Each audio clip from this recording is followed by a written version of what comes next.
when you got to Yahoo 3 years ago, what were some of the problems and opportunities that you were able to see through the lens of somebody who had spent so much time in product and through the lens of a computer scientist that perhaps your predecessors weren't able to see? Well, I think that, I've talked about the fact that working at Yahoo is just the most amazing design problem I've ever gotten to work on. And I actually, in thinking about today, I think that when you're doing a startup and you're building a company, it's a design problem. But in a transformation and a renaissance, which is what we're trying to affect at Yahoo, it is an engineering problem. And design and engineering are obviously very closely linked. But really looking at the organization and trying to understand what are the lever points, where can we get growth moving again, what in the organization isn't working as well as it needs to be re-engineered.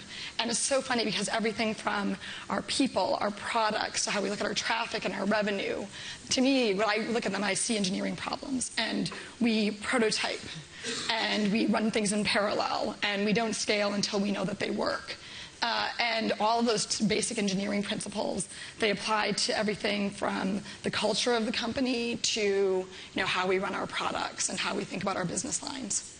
So can you give us a specific example of how you looked at a business scenario, whether it was an acquisition or a people management issue, that you think really crystallizes and reflects that engineering perspective, with specifics that people in this room could potentially relate to?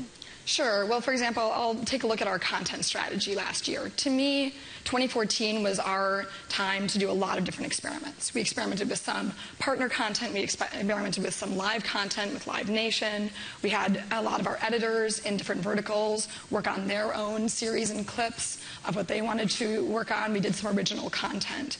And we basically did each of those at a really small scale to understand what worked well, what did we think we produced with quality, what did our audience respond to. And now in 2015, returning to it, we're really looking and saying, okay, what we saw work really well was the magazine content, the deep verticals that Yahoo's always been known for. How can we build out more video there? How can we work on more on content? So when we do things like The Ultimate DJ, we're going to be running an American Idol-like show with Simon Cowell to find the best DJ in the world next year. That aligns really deeply with Yahoo Music. The NFL opportunity aligns really deeply with Yahoo Sports.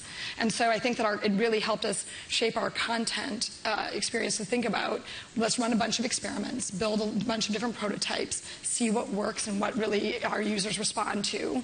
And that's things like Live Nation and some of the verticals we've always been strong in, and then how do we build even more content in that vein.